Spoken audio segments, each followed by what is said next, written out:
Hi and welcome to today's video. We're going to be doing a different type of episode. We're going to be talking about what the meta looks like on July 2020. We're going to be talking specifically about Standard and what is the deck that I think is the best deck to get into Standard. So if you look at the meta right now, this is in Standard. The meta looks like Band Ramp, Mono Red Aggro, Mono Green monsters, Band Flash. But if you are just getting into Magic, this is the first time you're going to get into Magic, you're probably playing in an arena, and once we can all go back and play the physical cardboard game, my recommendation is that you choose Red Aggro to start playing Magic the Gathering on Standard. And the reason being is that this card is well represented in the meta. It has around 9.62% of representation. It's just a very solid deck. And if you consider the price difference between Band Ramp, which runs the Uros are around $50, the Fairy Time Ravelers are around $20-$25. Sometimes they go down to $15. You're going to be spending around $594 for this deck. In the comparison, we have Mono Red Aggro that you're going to be spending $97 on the deck. However, there's a catch here. There was something called Challenger decks that we are looking at right now on your screen. These were four decks that were around $30. They are ready to go, which means that you buy the deck, you buy the sleeves, and you are ready to play Magic the Gathering. On these decks, one of them is called Allied Fires, which the strategy was to play Fires of Invention. Then we have Final Adventure, which was what you wanted to do was play adventure spells that you use specifically the adventure mechanic, and this will trigger everything else on your deck, and it will make you have a better edge on playing your cards. Then we have Cavalcade Charge. This is a mono red deck. Basically, you want to be putting on threats on the field. You want to be attacking as much as possible. And it's a mono red deck. And we're going to go back to this one in a second.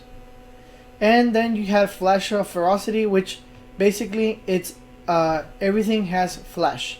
And it's a great type of control deck. It's a great type of deck that really limits your opponent's resources and lets you play Magic in a different speed. Basically, you want to be not playing anything on your turn and playing everything with flash, and this will trigger your other creatures, and it will make you have you're basically controlling your match. So the best deck out of these four decks, the best deck was Allied Fire. And the reason I'm saying this is the best deck, it actually was the best performing deck. Allied Fires, when Fires of Invention came out, everybody was trying to break the format with it. They eventually did. Fires of Invention was very well represented in the Pro Tour. And like I said, this card right now is banned. And there's a reason that it's banned. This was the best deck. Like I said, you could get it for around $30, which, if you ask me, this is a great price point to get into Standard. If you consider the $500 that it's going to cost you the ramp decks. And this deck was mainly playing, like it says here, it was playing 13 Planeswalkers, which I agree, you should be playing a lot of Planeswalkers. On the creatures, it's playing 3 creatures, 2 Fey Wishes and 1 Kindred. I will go down 2 Planeswalkers and actually specifically on Casmina, and I will be playing up to 4 Fey Wishes, because this card will let you go into when you play it, that Granted, which is the adventure side of this card. When you play that, it lets you go into your sideboard. And if you're playing against a red deck, it actually, you can pay 2 and put a 4 toughness creature on the board, which is a huge difference. Your opponent's gonna have a hard time going over that 4 toughness, or it's gonna make them attack and waste the spell just to get rid of one of your creatures. And that's not is something that they don't want to do because they're gonna run out of gas. Mono red always, if they're not effective with their spells, they're gonna run out of gas. And this was the most well-rounded off deck. But unfortunately, right now, this deck is, I mean, the whole mechanic of fires is banned. Therefore, this was the best choice, but we're gonna go into my choice, which would be Cavalcade Charge. So this card runs 3 Chandra Acolyte of Flame, which really helps you out if you had other red planeswalkers. However, you want to cast the 2 red elemental creatures, and that's what you're gonna be using this card for. Basically, you're gonna swarm the board with red creatures. Then you have Bone Crusher Giant. You're gonna be playing on turn 2. You're gonna be playing Stomp, and on turn 3 you're gonna be casting Bone Crusher Giant. This is a great play, and if this card was to be targeted, it also deals damage to your opponent. On turn 1, you should always be trying to cast Fervent Champion. This card has First Strike and Haste, and it's a 1/1, but nonetheless, it's going to do a lot of damage before they get rid of this card. Then we have Runaway Steam King.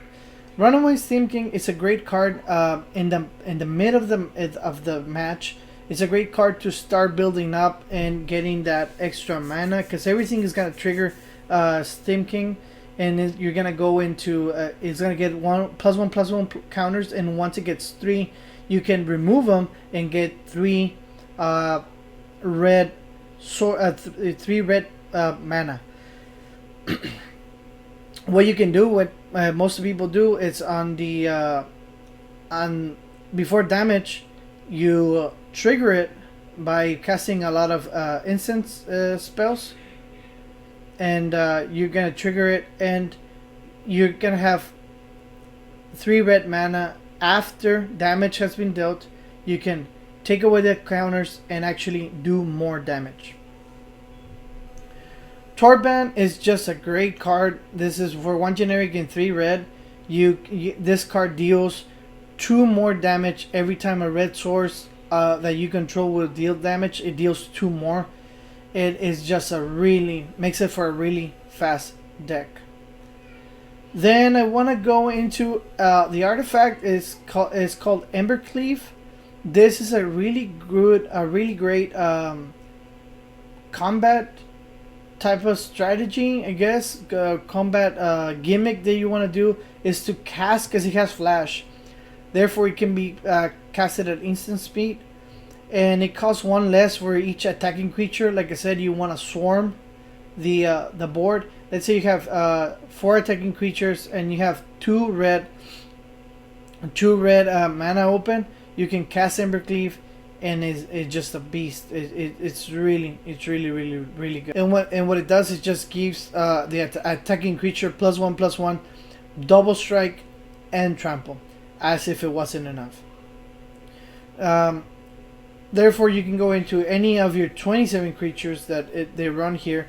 I will just run, I guess, a better way to run this deck would be Skewer the Critics, which are very inexpensive, and I will go up to even 2 or 3 Embercleave, because that is what you want to do. You want to go into swarming the field and getting a creature very buffed and actually doing the double strike damage.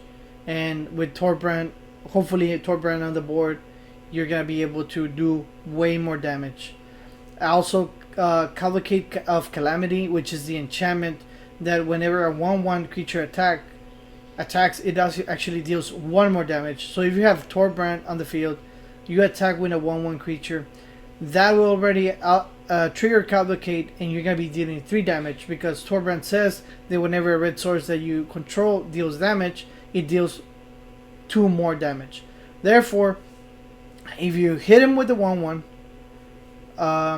you will be dealing 3 damage from the battle damage, and 3 damage from the Cavalcade.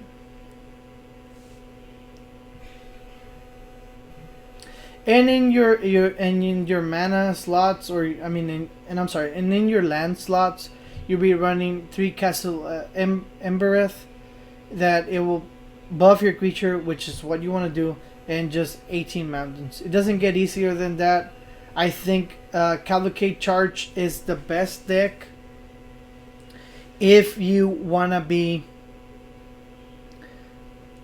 get into Magic and you wanna be doing it really fast, and you wanna be it's just a straightforward deck. It doesn't have a lot of interactions. I think it's very consistent. I think it's very good deck.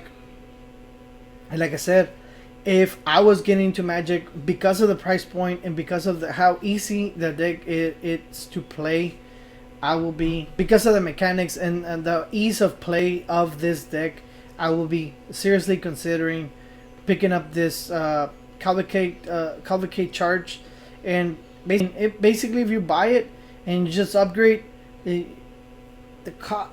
other cards, the Skewer the Critics and the Embercleaves, are not gonna be over $20, and this deck can be way better if you just do that, because Skewer the Critics is a card that says that it costs 3 to generate 1 red, but if you already dealt damage this turn, this card has costs 2 less. It only costs 1 red source, therefore 1 red mana. Therefore, you'll be dealing 3 damage, and if you have Torbrand, you'll be dealing 5 damage for just 1 mana, which is very good synergy with Runaway Stimking.